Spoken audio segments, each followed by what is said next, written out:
impresionante. Ustedes saben que ya van más de 2.1 billones, es decir, más de 2.000 millones de publicaciones acerca del COVID-19 o coronavirus, como otros le llaman, en el mundo entero. Y tenemos que cuidar mucho cómo estamos escuchando todo lo que se nos dice y quién nos lo dice. Porque podemos entrar en un pánico terrible y, como hemos estado explicando, está el virus ese que es horrible. Estamos hablando del virus del miedo, y del miedo no solo a la enfermedad, miedo a un desastre económico, una recesión mundial. Y lo que más he estado escuchando yo por ratos en personas es que esto es lo peor que la humanidad ha podido vivir. Y eso no es cierto. En los años 1347 al 1351, la peste negra mató 200 millones de personas. Y la gripe española entre 1918 y el 19 mató 50 millones de personas. Solo estas dos mataron 250 millones de personas. Lo que hoy tenemos con este virus es que de los infectados que pasan a estar afectados, tenemos un índice de vida, de probabilidad de vida, de más del 97%, casi 98%, tomando en cuenta todo el planeta. Entonces nosotros tenemos que ser de las personas que, si por alguna razón fuimos infectados, declaremos que seremos del 98% que va a vivir, y no ponernos a confesar que vamos a ser del 2% que puede morir, porque estamos nosotros confiando en Dios. Lo que hoy tenemos es más información en todo el mundo por redes sociales, todo lo que se dice, mira, los memes, todo está ahí revuelto, desde memes hasta información, hasta videos de esto, videos de lo otro. Y entonces tenemos mucho más información. En aquel entonces, con la peste negra y la gripe española, pues no fluía la información como fluye hoy. Así que ten paz y tienes que aprender cómo vamos a hablar y cómo vamos a escuchar. La palabra es clara en Lucas 8:18 dice: mirad, tened cuidado pues cómo oís, porque todo el que tiene se le da, y a todo el que no tiene, aún lo que piensa tener se le quitará. ¿Cómo estás tú escuchando todo lo que se dice? ¿Tienes algún filtro para escucharlo? ¿Tienes otros datos para escucharlo mejor? ¿Tienes fe y esperanza dentro de ti para saber qué escuchar y cómo interpretar lo que oyes? Porque es importante que le pongamos filtro a estas cosas, es decir, la fe interna que llevamos dentro. Siempre aparece el fatalista: definitivamente el mundo ahora se acaba, es el tiempo de los Walking Dead. Bueno, hemos escuchado muchísimas cosas, pero hemos puesto atención a las palabras que Dios tiene para nuestra vida, porque aquí es clara la escritura diciendo que debemos cuidar cómo oímos, porque lo que tenemos nos podría llegar a ser quitado, o lo que pensamos llegar a tener. Quiere decir que lo que hoy oigo, como lo oigo, puede proveerme un buen o mal futuro. O hay cosas que perdiste hoy y las perdiste por la manera en que escuchaste ayer. Pues no perdamos en el futuro escuchando de mala forma o manera hoy.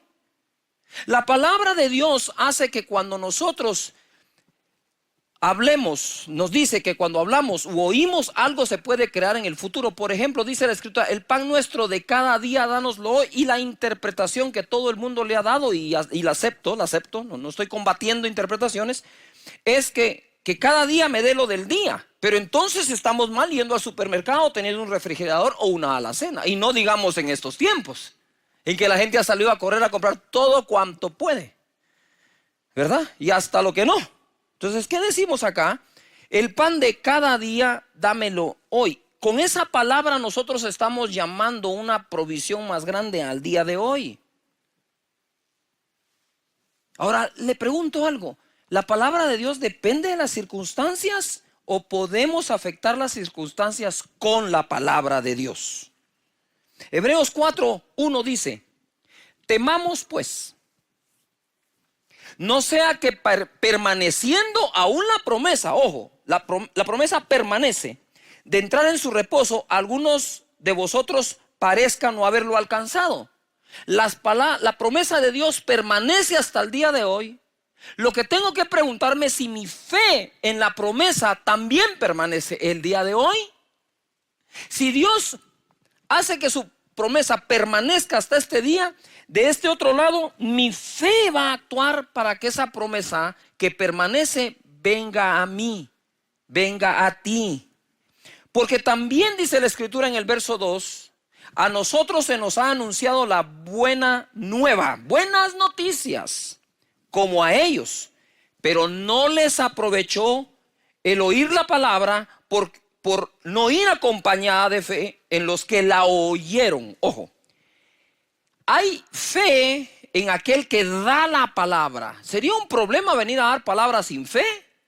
Señores, no estamos aquí para entretenerles, estamos aquí para edificarles.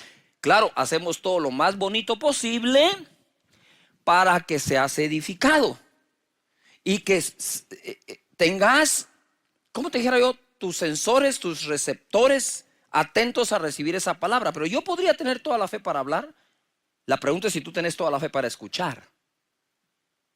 Porque la palabra que les dieron a los antiguos, luego le dieron a ellos, es la misma. Pero a unos no les aprovechó por no mezclarle fe. Esto lo he enseñado en otras veces, pero este momento es preciso recordarlo. Mi esposa Sonia, cuando yo voy al gimnasio, suele hacerme unos panqueques, unos hot cakes en la mañana, que les pone un poco de proteína, les pone claras de huevo y les pone banano. Y esa masa se produce mezclando los elementos. Entonces se licúa y luego queda una masa donde ya no distingues tú qué es banano, qué es proteína y qué es el resto de los elementos. Luego se pone al sartén y luego la comes, pero ya los elementos se mezclaron. Así es esto. En la palabra de Dios hay una promesa que necesita tu fe. Ojo acá. Promesa mezclada con fe, igual bendición para nuestra vida. Y ahí ya no la sabes, ¿eh? ¿Cómo la distingo? Ya se convirtió en algo nuevo. La promesa de Dios de sanarte, la promesa de Dios de proveerte, la promesa de Dios de cuidarte está allí. Cuando le mezclas fe, se convierte en la bendición que llega a tu vida. Así que tenemos que oír con fe. Ahora, ¿escucharon a Dios sin fe o escucharon a sus profetas sin fe? A los profetas. Y por eso hay mucha lucha y esfuerzo de personas para desacreditar a aquellos que predicamos la palabra, para que los oídos o receptores ya no escuchen con la fe. Entonces, promesa sumado a falta de fe no se aprovecha. Aquí la palabra aprovechar significa sacarle el beneficio, la ventaja, utilidad, ganancia a esa palabra. Y la palabra mezclar es combinar, es un ánimo derivado de un temperamento, dice el diccionario. Por lo tanto, oigamos con fe. ¿Cómo estamos hablando? Marcos capítulo 11, verso 20. Debemos alinear el corazón a la boca. Y pasando, dice, por la mañana, vieron que la higuera se había secado desde las raíces. Y yo sé que saben este verso y sé también que nos ha costado ver algunas cosas en el pasaje. Y quiero que pongas atención a lo que ahora desarrollo por el Espíritu Santo. Entonces Pedro, acomodándose, le dijo: Maestro, mira, la higuera que maldijiste se ha secado. La higuera que maldijiste. Ojo, no dijo la higuera que bendijiste. Entonces este pasaje es delicado porque habla de lo que ocurre con las palabras que salen de nuestra boca. Vienen a ser delicadas y deben de ser palabras de vida y no de muerte, de bendición, no de maldición, de salud, no de enfermedad, ¿verdad? De bienestar y no de pobreza. Dice acá, respondiendo Jesús le dijo: tened fe en Dios, porque de cierto os digo que cualquiera que dijere a este monte, quítate y échate en el mar, y no dudare en su corazón, sino creyere que será hecho lo que dice, lo que diga, le será hecho. Por tanto os digo, él está enseñando, si lo que tú dices no lo dudas en tu corazón, lo que digas será hecho, y por lo tanto yo te digo, quiere decir que lo que yo te digo, dice Jesús, que él no duda en su corazón, será hecho como él te lo dice. Y aquí está. Tened fe en Dios. Y dice en el verso 24, por tanto os digo, que todo lo que pidiereis orando, creed que lo recibiréis y os vendrá. Y ojo acá, en medio de todo lo que se está viviendo en el planeta, tenemos que tener un mayor entendimiento y aceptación de su palabra. Él no está diciendo aquí, y todo lo que le pidieres al Padre teniendo con qué pagar, y todo lo que pidieres al Padre teniendo un seguro médico que te ayudará, y todo lo que le pidieres al Padre, porque hay un momento en que no tenemos nada. Y cuando hay nada, a veces Dios luce mejor. Porque nuestra mirada se pone en Él, nuestra fe en Él. Y tienes que aprender algo, voy a hacer un paréntesis. No hagas oraciones de miedo. El miedo te puede provocar a hacer una oración, pero la oración no tiene que ser de miedo, tiene que ser de fe. Así que lo que digamos creyendo, eso será hecho. Salmo 116:10 dice, creí, por tanto hablé, estando afligido en gran manera. No estamos negando la aflicción. El mismo Jesús dijo, en el mundo tendréis aflicción, pero confiad, yo he vencido al mundo. Lo que nos está diciendo aquí la Escritura es, afligido yo, creí y hablé, pero no creyó en lo que le afligía, sino creyó en la solución para la aflicción. Y mucha gente hace oraciones creyendo que está orando fe y está orando miedo. Yo no digo que no tengamos miedo, por favor.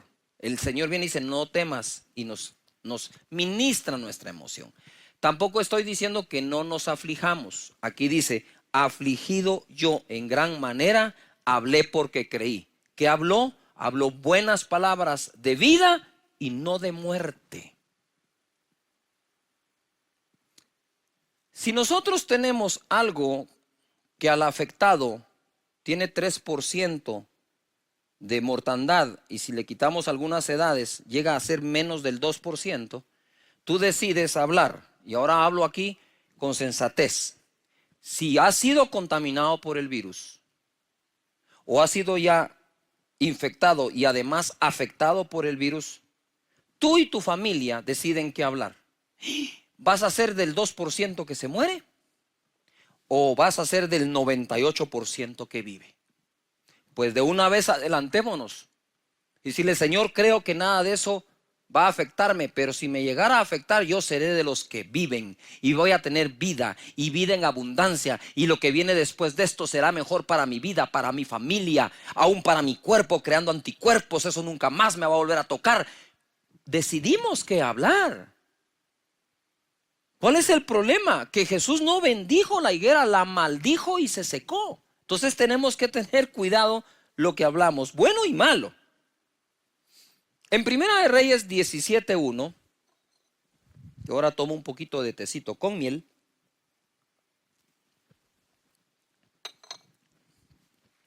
Primera de Reyes 17:1, hay una historia que yo quise como recortarla, pero para serles sincero, no pude recortarla. Así que ahí les va. Verso 1. Entonces Elías Tisbita, que era de los moradores de Galaad, dijo a Acab, vive Jehová Dios de Israel, en cuya presencia estoy, que no habrá lluvia ni rocío en estos años, sino por mi palabra. No, esto es too much, demasiado. Pastor Cash, ¿qué es demasiado? ¿Eso es demasiado? ¿Cómo no va a ser demasiado que el profeta se atreva a decir, vive Dios, que no va a llover, ni siquiera rocío van a haber en todos estos años, sino por mi palabra? Oh. Ay, Señor, ¿no será que Jesús de aquí tomó lo que nos dijo en Marcos? Que todo lo que dijeres creyendo en tu corazón sin dudar, eso es lo que va a pasar, lo que vas a obtener. Pero esto está aquí demasiado fuerte. Esto es, como dijo mi amigo, un uff. Dijo, no va a llover hasta que yo lo diga. ¿Y este qué se cree? Profeta. ¿Y qué más se va a creer? Y él incluso va a ser víctima de esta palabra, y van a ver. Entonces vino palabra de Jehová diciendo, apártate de aquí y vuélvete al oriente y escóndete en el arroyo de Querit, que está frente al Jordán. Le dio una orden. Dice, beberás del arroyo, provisión de agua. Y yo he mandado a los cuervos que te den allí de comer. Él fue e hizo conforme a la palabra de Jehová. Pues se fue y vivió junto al arroyo de Querit, que está frente al Jordán. Nota esto. Dios le dio la orden a Elías de permanecer en el arroyo de Querit. Al mismo tiempo le dio la orden a los cuervos que le den de comer. Ojo, porque esto se pone buenísimo. Hoy vamos a desatar el cumplimiento de muchas órdenes que Dios ya dio, mientras tú cumplas la que a ti te dé. Cuando Elías se puso en camino hacia el arroyo, ya los cuervos recibieron la orden de alimentar a Elías. Va al arroyo y en el verso 5 dice, verso 6, perdón. Y los cuervos le traían pan y carne. No puede ser posible que le traían un sándwich de carne. Y dice, por la mañana y pan y carne por la tarde, y bebía del arroyo. Estas son las maneras en que Dios provee. Miren, en la Biblia hay cualquier cantidad de historias de provisión. Y ese virus del miedo al desastre económico lo tenemos que combatir con total confianza en Dios, que no hemos visto un justo desamparado ni su simiente que mendigue el pan, y que Dios es nuestro pastor, nada nos faltará. Beberás del arroyo, le dijo, y he mandado a los cuervos. Y de día y de tarde le traían su sándwich de carne, pan y carne en el pico de los cuervos. Y quiero hacer un paréntesis, el cuervo, si ustedes saben, es carnívoro, y para los mexicanos y todos los que crecimos viendo el Chavo del 8, ustedes saben que mandar carne en el pico de un cuervo es lo mismo que mandar una torta en las manos del Chavo del 8. No va a llegar a ningún lado. ¿Cómo se aguantó el cuervo no comerse la carne? Solo porque el cuervo obedeció a Dios tanto como Elías también lo hizo. Y dice aquí la escritura, en el 7, pasados algunos días se secó el arroyo porque no había llovido sobre la tierra. Vino luego a él palabra de Jehová diciendo, otra orden, levántate, vete a Sarepta de Sión y mora allí. He aquí yo he dado orden. Le dio una orden a Elías y ahora dice, le he dado orden allí a una mujer viuda que te sustente. Si hubiera sido, le empiezo a argumentar a Dios, no, Señor, una viuda no, es una mujer desamparada, es una mujer que está sola. No, que no pase eso. Porque reaccionamos de acuerdo a nuestras emociones. Entonces él se levantó y se fue a Sarepta, y cuando llegó a la puerta de la ciudad, he aquí una mujer viuda que estaba allí recogiendo leña.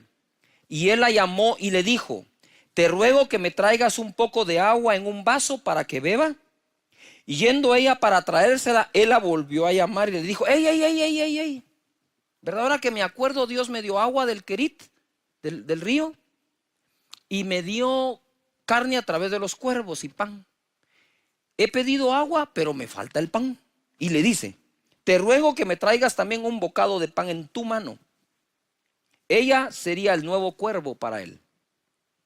Y ella respondió, vive Jehová tu Dios, que no tengo pan cocido, solamente un puñado de harina tengo en la tinaja y un poco de aceite en la vasija. Ahora recogía 2 leños para entrar y prepararlo para mí y para mi hijo, para que lo comamos y nos dejemos morir. Ella le dijo, Elías le dijo, no tengas temor, ve, haz como has dicho, pero hazme a mí primero de ello una pequeña torta cocida debajo de la ceniza y tráemela, y después harás para ti y para tu hijo. Porque Jehová Dios de Israel ha dicho así, la harina de la tinaja no escaseará, ni el aceite de la vasija disminuirá, hasta el día en que Jehová haga llover sobre la faz de la tierra. Esto fue palabra de Dios.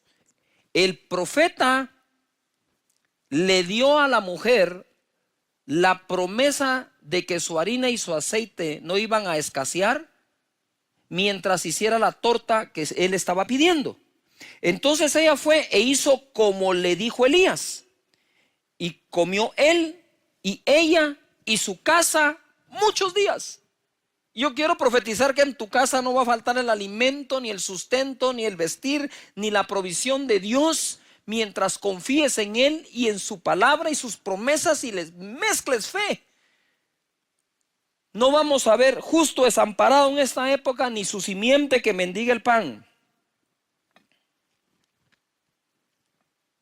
Y la harina de la tinaja no escaseó, ni el aceite de la vasija menguó, lo repito, conforme a la palabra de Jehová que había dicho por Elías. Después de estas cosas, ojo, aconteció que cayó enfermo el hijo del ama de la casa, y la enfermedad fue tan grave que no quedó en él aliento. Resumo algo acá.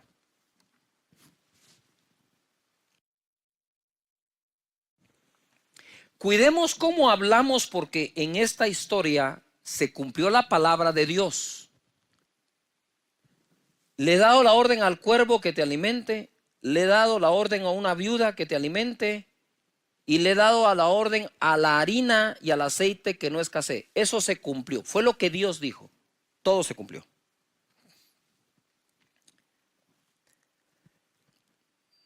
Además de eso, Dios lo hizo usando medios que nadie podía imaginar, cuervos y viudas.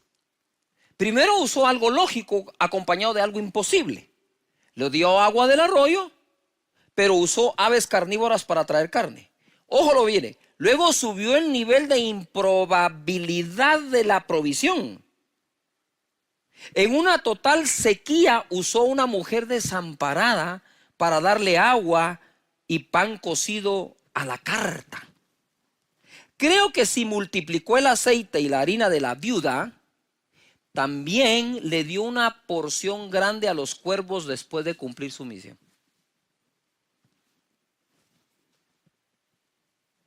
Porque si Él alimenta a las aves, ¿cómo no nos va a alimentar a nosotros?, dijo Jesús. Yo creo que Jesús sacaba algunas cosas de la interpretación de todas estas historias. Creo que si multiplicó esto, también va a multiplicar lo tuyo. Si notan, Dios dio la orden a los cuervos y a la viuda. ¿Estamos claros? Ahora mi pregunta en casa es, ¿cuándo? Porque no hay un pasaje donde diga, y Dios se le apareció a la viuda y le dijo, vendrá un profeta y darás de comer y él te pedirá agua y le harás una torta. No miramos cuando de pronto están los cuervos y aparece Dios y Dios le dice, hey, cuervos, necesito que ustedes alimenten al profeta Elías allá en el arroyo. No vemos en qué momento dio la orden, solo sabemos que dio la orden. Eso es impresionante. Eso me toca mucho. Porque hay órdenes que ya Dios dio, que se van a desencadenar cuando tú cumplas la que a ti te da. Cuando Elías cumplió la orden de él, los cuervos cumplieron la orden. Cuando Elías cumplió la orden, la mujer cumplió la orden. Cuando la mujer cumplió la orden, la harina y el aceite cumplieron sus órdenes. Esto es fenomenal. Para aquellos que un día vieron la palabra Inception, y si no, mírenla, es eso.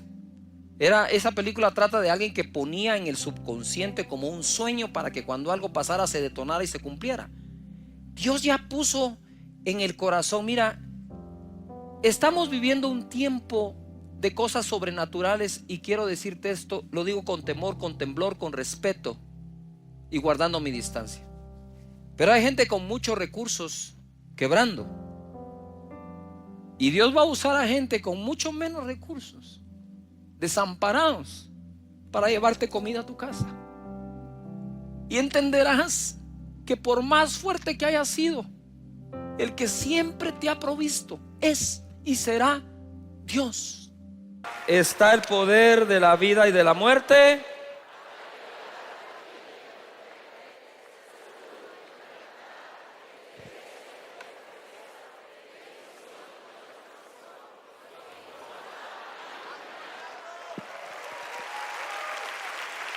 Muy bien. Puedes tomar tu lugar. Antes de ir a las escrituras como tal, este testimonio lo pasamos hace unos días y quisiera que lo podamos observar de nuevo. De este modo, todos sabrán que son mis discípulos, si se aman los unos a los otros. Hola, mi nombre es Hazel Silvestre, tengo 31 años, soy líder de Casa de Dios, asisto hace 3 años, pues ha sido de mucha bendición y hoy quiero contarles cómo conocí a don Gilbert y cómo lo encontramos. Pues don Gilbert estaba metido en el alcoholismo y él vivía siempre ahí y pues en nuestros corazones con mi esposa nació poderlo ayudar, poderlo pues de una forma sacarlo de ahí, pero sabíamos que solo Jesús lo podía hacer. Lo invitamos a un encuentro y él pues no quería al principio, al final aceptó. El reto fue cuando el día que íbamos a irnos, ya no quería ir. El primer encuentro que yo me fui, me vinieron a invitar el grupo, ¿va? Me llevaron, pero yo iba tomado, llevaba alcohol todavía. Cuando me agarró una temblazón en el cuerpo, ¿verdad? Fue cuando ellos me agarraron, me llevaron para la regadora a bañarme, me dieron ropa, me dieron zapatos y no me detenían la diarrea. Y me llevaban otra vez a echarme agua, así me tenían puro que un niñito, ¿va? Me tenían. Y llegó al extremo donde él empezó a temblar y él decía que quería alcohol y que eso era lo que su cuerpo necesitaba, y empezamos a creerle a Dios y Dios empezó a hacer la obra. Pero lo que más me impacta fue cuando lo llevamos al baño a bañarlo en agua caliente. Cuando lo desvestimos, pues me impresiona, me impacta cómo estaba su cuerpo lleno de llagas, lleno de ronchas. Y pues él nos contaba que tenía 2 años de no bañarse. Y entonces ahí fue el reto, porque empezamos a bañarlo y lo empezamos a cambiar. Mis compañeros le regalaron ropa, zapatos y lo cambiamos. Cuando nos venimos, al llegar aquí, agarré para la cantina. Ya no vine aquí a mi casa, que agarré directo para la cantina. Y entonces ahí fue donde comencé otra vez. A los 20 días caí a la cama. Ahí fue donde me enfermé. Ya rápidamente me sacó mi familia para el hospital. Llegando allá, el doctor me regresó, me dijo que ya no tenía vida, que solo 2 días tenía de vida. En el examen ahí le salió cirrosis, le salió hepatitis en el hígado, broncomonía en los pulmones, así que su vida está destrozada. Y una vez dijo el doctor, llévenselo. Regresamos de ese encuentro, él volvió a caer en el alcoholismo nuevamente. Se enfermó, cayó en cama. Los doctores le dijeron que le daban 2 días de vida porque su salud estaba destrozada. Y pues él cayó en cama privado, pues acerca de 1 mes. Él pues sentía que ya moría, pero su fe seguía respirando dentro de él, su espíritu seguía recibiendo. Nosotros empezamos a orar, a creerle a Dios que él lo iba a levantar. Lo que para los médicos era imposible, creíamos que para Dios era posible.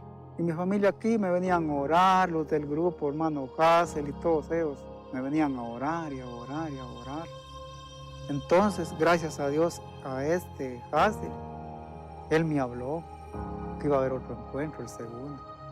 Me voy pues, les dije yo me voy en el nombre de Dios. Ya no sentía ningún dolor, ni dolor de canilla, ni de brazos. Ya iba yo más o menos, ya tranquilo. Entonces ahí cuando ya ellos me invitaron a las células, a las academias. Entonces yo asisto a las academias, a las células y a los posencuentros. Así me voy con ellos. Y así estamos, y gracias a Dios, pues yo estoy bendecido con el Señor. Y con todos los que me apoyaron, que yo no me diga, ellos me vinieron a sacar de aquí. Y lo llevamos otra vez y él ya iba bien de salud, se puede decir. seguía tomando medicamentos, pero iba bien. Y dijo que iba a recibir, iba muy ansioso de que Dios hiciera cosas grandes con él. Y cuando regresó, pues ya lo incorporamos al equipo de encuentro. Ahí estuvo sirviendo, dio su testimonio y fue de mucha bendición. Y ahora vemos a un don Gilbert pues siguiendo a la academia, está a punto de ser lanzado y a punto de ser líder de Casa de Dios. Entonces, así como él pudo creerle a Dios y salir de ahí donde estaba, muchas personas lo pueden hacer. Bendito sea el Señor y ellos, que aquí estoy, bien pollón ya, gracias a Dios, pues bendito, levo mis oraciones a Dios primero, ¿verdad? Que Él fue el que me...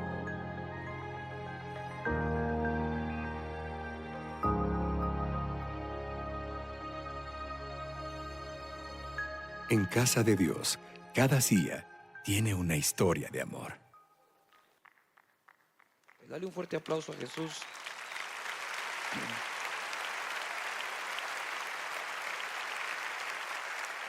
Y quise que lo vieran porque dice la escritura en Juan capítulo 4 verso 5.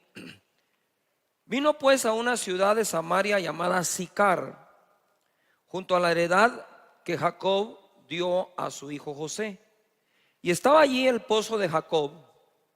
Entonces Jesús, cansado del camino, se sentó así junto al pozo. Era como la hora sexta.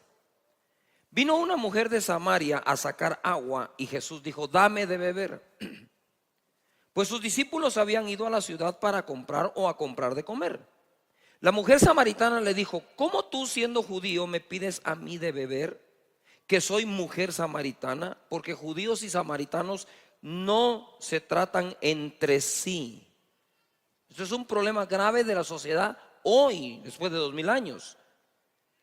2000 años después, 3, 4000, dependiendo de dónde partamos, la humanidad sigue teniendo este mismo tipo de problemas.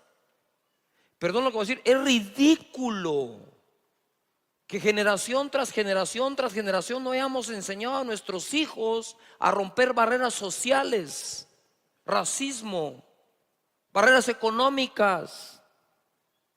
Y por eso me gusta poner este testimonio también, porque en Casa de Dios caben todos.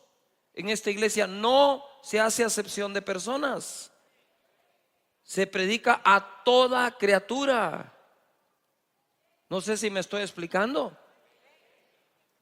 Nosotros no podemos hacer eso. Mira lo que hizo Jesús.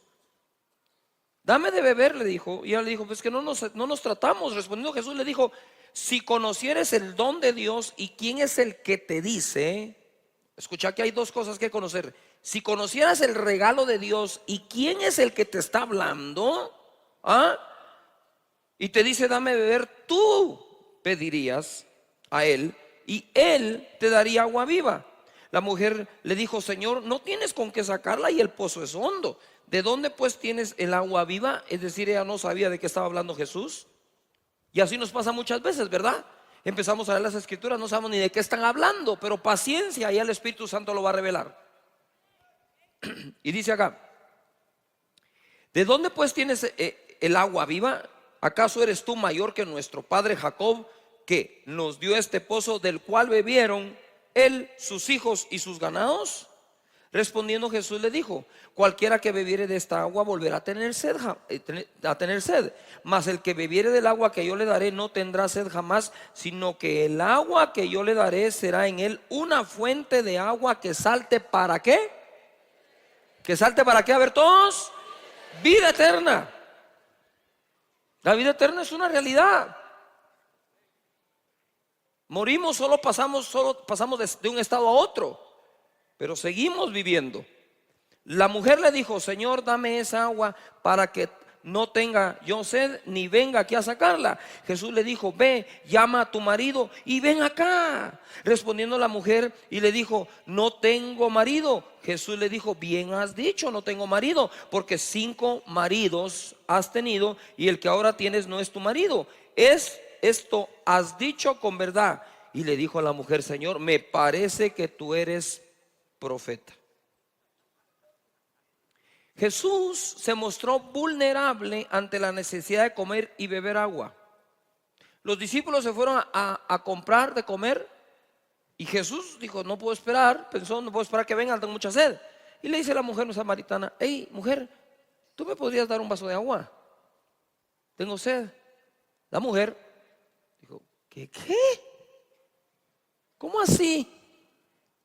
Primero, tú eres hombre, soy mujer. No se acercaban tan fácil.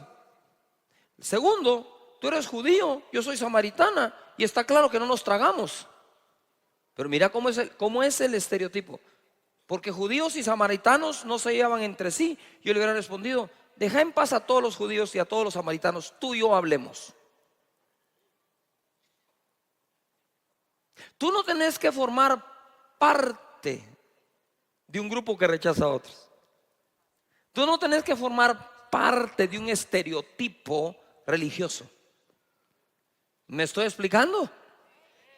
Debe ser genuino, debe ser vulnerable, debe ser accesible. Y entonces vemos acá a ellos dos conversando y Jesús rompe una barrera, como les dije, racial, o social, económica incluso. Y dice, y en este caso Jesús pidió algo antes de ofrecer. Es un caso muy extraño, porque Jesús siempre ofreció. A ella le pidió un vaso de agua y se autoinvitó a la casa de Zaqueo un día.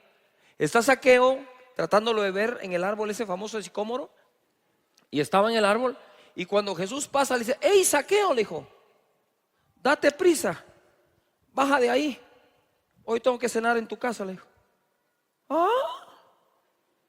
No sé si me explico. Jesús en ese caso no esperó que lo invitaran, así como cuando vos, ¿verdad?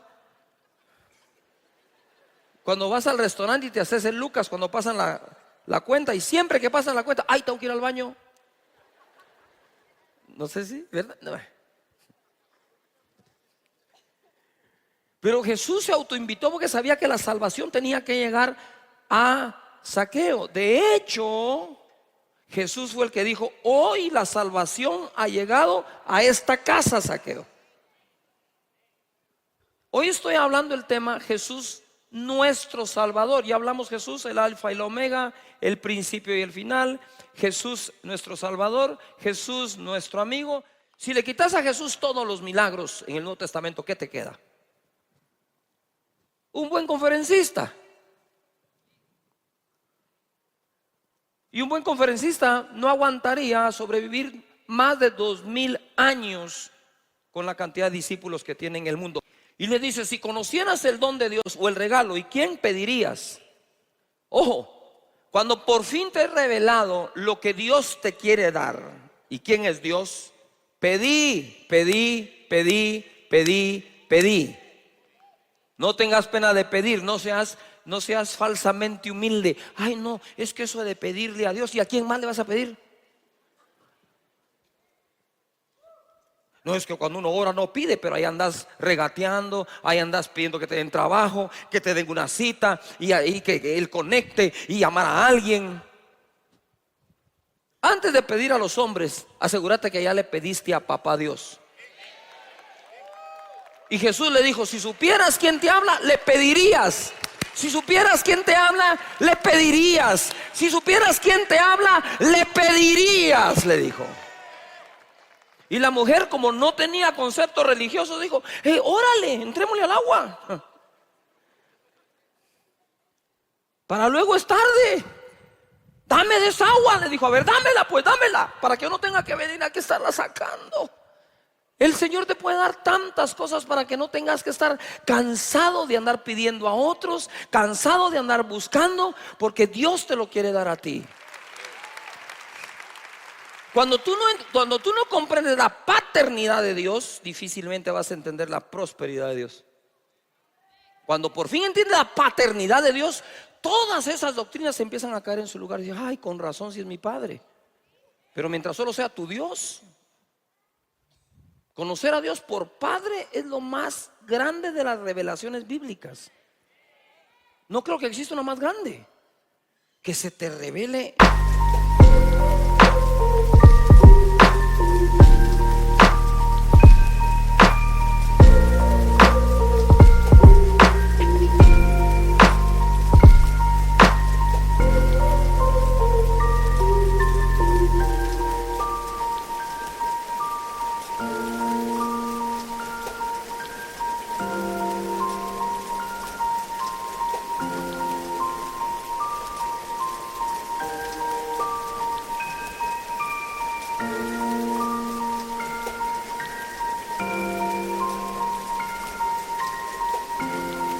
Dios, el Padre de Jesús, como el Padre tuyo también. Pero por Dios santo, ¿qué más puedes pedir? Adoptados, sí, pero con derechos. Así que le entramos a los deberes delante de Dios, pero hay que entrarle a los derechos también. Eso es un hijo balanceado. Amén. Levanta las manos y conmigo: Señor, yo conozco tus dones y quién me habla. Te voy a pedir.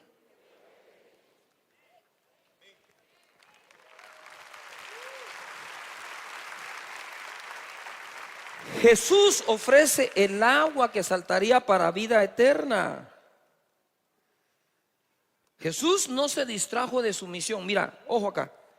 El propósito de la conexión de Jesús con alguien era traer salvación. Por eso hablamos hoy de Jesús, nuestro ¿qué? Salvador. Verso 25. Le dijo la mujer: sé que ha de venir el Mesías, llamado el Cristo. Cuando Él venga nos declarará todas las cosas. Jesús le dijo: yo soy el que habla contigo. En esto vinieron sus discípulos y se maravillaron que hablaba con una mujer, lo que les decía. Sin embargo, ninguno dijo: ¿qué preguntas o qué hablas con ella?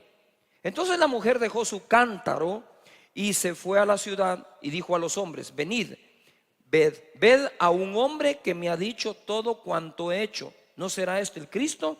Entonces salieron de la ciudad y vinieron a él. Él hablaba con quienes otros no hablaban. Por eso es que Jesús obtuvo los resultados que otros no obtuvieron.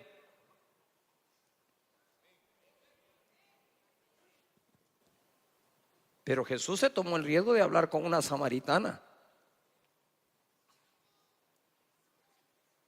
Y lo primero que dijo a la samaritana es: ¿y aquí qué está pasando si nosotros no nos tragamos entre nosotros mismos?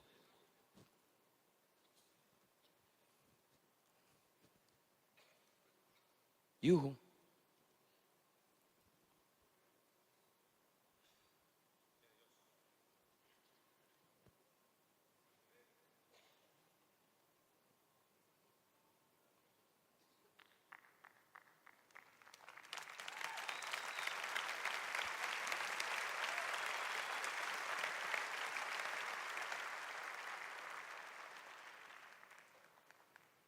Y en el verso 39 dice: y muchos de los samaritanos de aquella ciudad creyeron en él por la palabra de la mujer, que daba testimonio diciendo: me dijo todo lo que he hecho.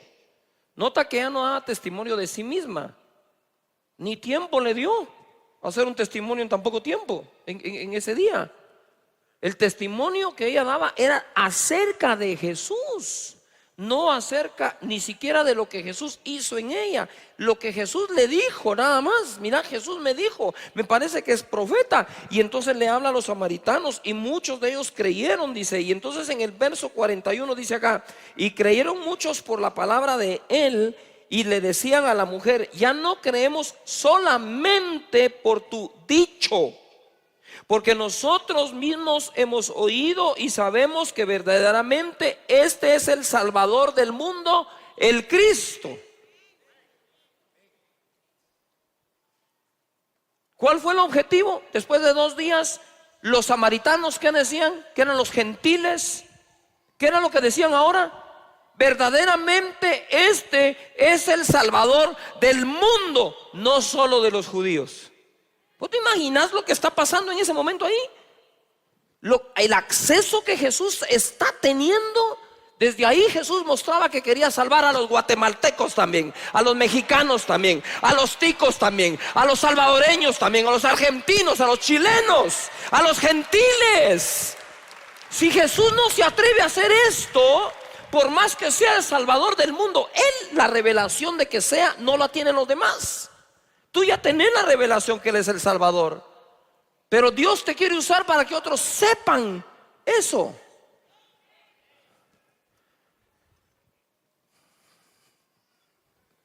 Necesitamos a todos llevando ese mensaje. Ya creyeron por la palabra de Él, no solo la de ella. Y todo esto cambió, creo yo, el curso de la humanidad. Hoy se habla de la reforma de Lutero y realmente la aplaudimos y se hace una fiesta por la reforma que presentó y que la gente, los historiadores reconocen que eso cambió el curso de la humanidad. Pero antes lo que Lutero hizo fue traer la revelación de lo que Jesús ya había hecho. No sé si me estoy explicando. Realmente el que cambió el curso de la humanidad fue Jesús.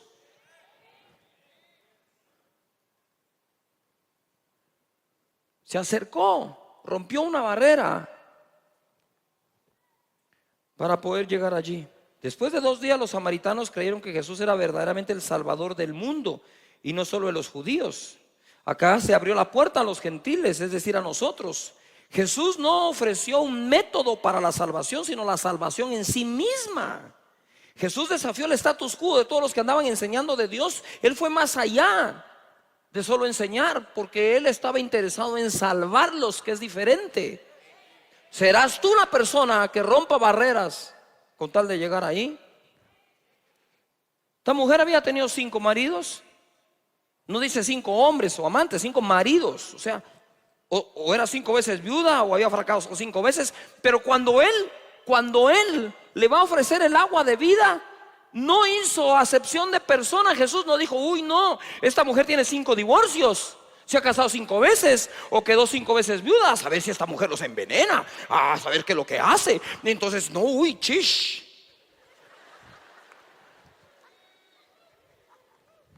Jesús llega y le dice a la mujer: si Jesús se apareciera aquí y te dijera: ¿me prestas tu celular para hacer una llamada? Tené. Si Jesús se apareciera y supieras quién es, y te mira, ¿no tenés un vasito de agua que me pueda regalar? Y yo voy a quitar a la samaritana acá y voy a poner a todo el mundo. ¿Y qué cuando Jesús se acerca a un drogadicto y le dice: mira, no tenés algo que me des, tengo sed? ¿Y qué cuando Jesús se acercó a esa mujer? ¿Y qué cuando Jesús se acerca a todos los demás?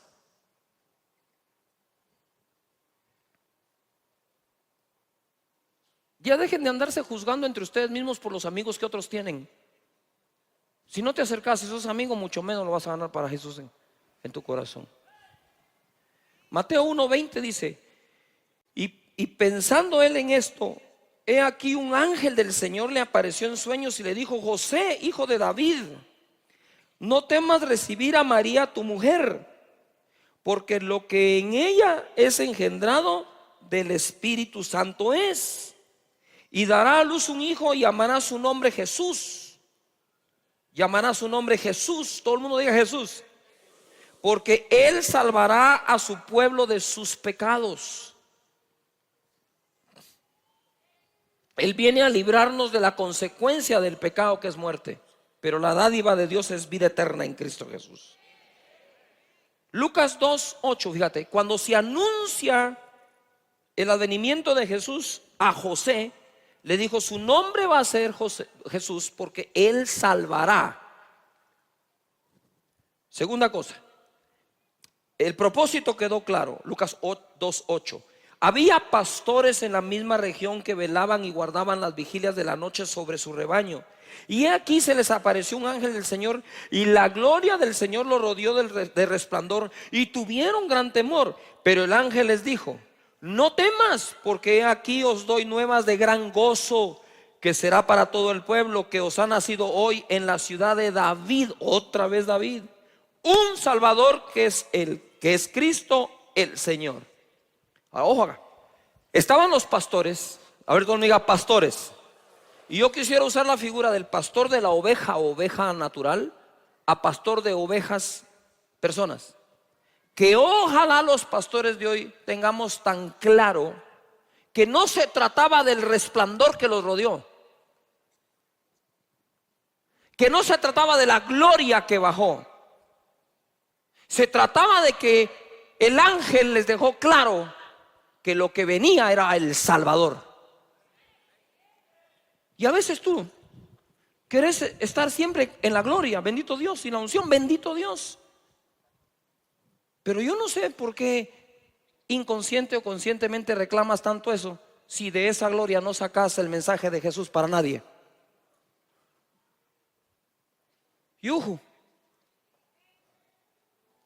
Que la gloria de Dios es algo que Dios decide si baja o no, o tú tenés potestad de hacerla bajar. Dios decide. Pero si tenés la responsabilidad de hablar de Jesús, esa es tuya. Con o sin resplandor.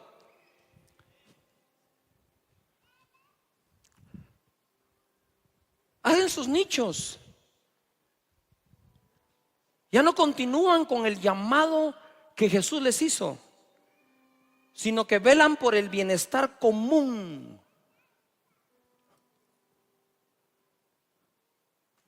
Se encierran en sus discipulados, en sus cuates que no quieren dejar nunca.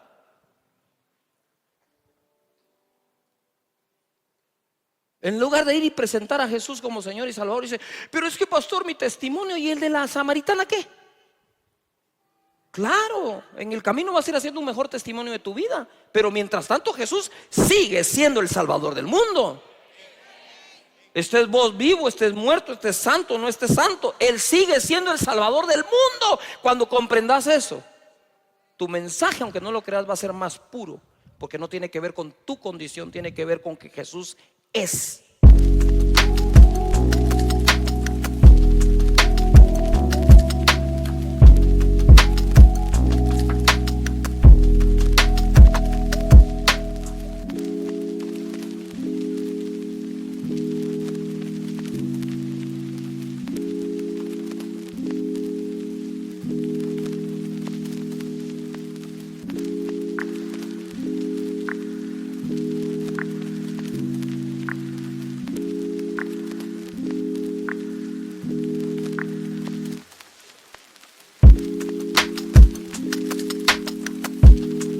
El Salvador.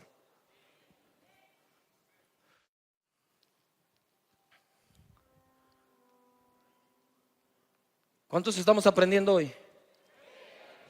Entonces se le declaró a José, se les dejó claro a los pastores qué era lo que iba a pasar. Y en Juan capítulo 14, 6 Jesús lo tiene claro y dice: Jesús dijo: yo soy el camino y la verdad y la vida, nadie va al Padre sino por mí. Juan 3:36 dice: el que cree en el Hijo tiene vida eterna, pero el que rehúsa creer en el Hijo no verá la vida, sino que la ira de Dios está sobre él. Porque de tal manera amó Dios al mundo, que ha dado a su Hijo unigénito, para que todo aquel que en él cree no se pierda, mas tenga vida eterna. Okay. Porque Dios no lo envió al mundo para condenar al mundo. Jesús lo tuvo tan claro que se acercó a la samaritana.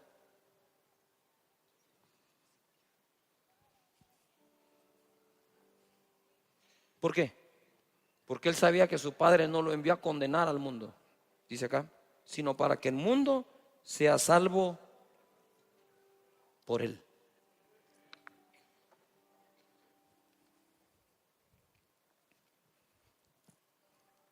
¿Por qué Jesús comía con pecadores y publicanos y bebía con ellos? ¿Por las ganas de andar con ellos? No. ¿Por tenerlos de cuates? Tampoco. Sino por presentarles la salvación. La ola más grande de evangelistas, hagan un lado ahorita en su mente apóstoles y profetas, la ola más grande de evangelistas está por levantarse en el mundo entero. Los evangelistas se vuelven a levantar. Ahora, ahí te va. Jesús muere en la cruz, sepultado, resucita, sube al Padre, baja glorificado. Escucha. Y le dice a los discípulos: id y haced discípulos a las naciones, enseñándoles todas las cosas que os he mandado,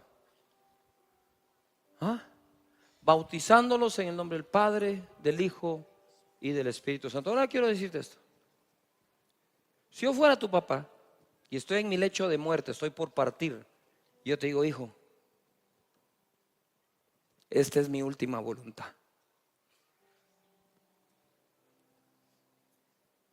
Y necesito que me jures que lo vas a hacer. Necesito que me prometas que vas a cumplir mi última voluntad.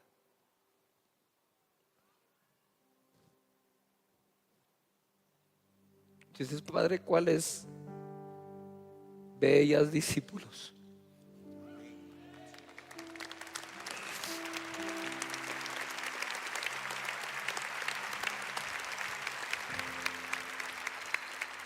Pero cuando yo estoy leyendo esto, el Señor me dio esta imagen de un padre diciéndole, hijo, esta es mi última voluntad.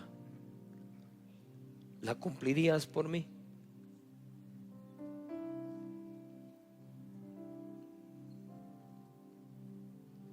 Una vez Jesús resucitó y fue glorificado, esta fue la instrucción que dejó clara. Entonces te voy a hacer una pregunta.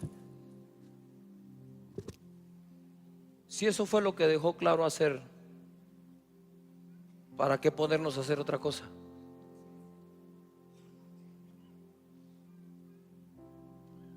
Yo sé que haciendo discípulos no me equivoco haciéndolos. Dentro del círculo, acá, bellas discípulos. Esto es lo que hace Casa de Dios. Aquí adentro nos podemos equivocar, que no nos salió bien una academia, que los encuentros no salieron bien, los tenemos que retomar ahí nos podríamos equivocar, pero nos equivocamos dentro del acierto. ¿Me expliqué? ¿Qué fue lo que Jesús mandó a hacer? Entonces, allá adentro, haciendo discípulos, metemos las patas, ni modo. Pero nos equivocamos cumpliéndole la orden y su último mandato, su última voluntad a Él. Yo prefiero equivocarme aquí adentro, que ser el mejor aquí afuera. Yo no quiero ser experto en lo que Jesús no mandó. Yo quiero equivocarme dentro de lo que Jesús mandó. Y esta casa es una casa de evangelismo, una casa de discipulado, una casa de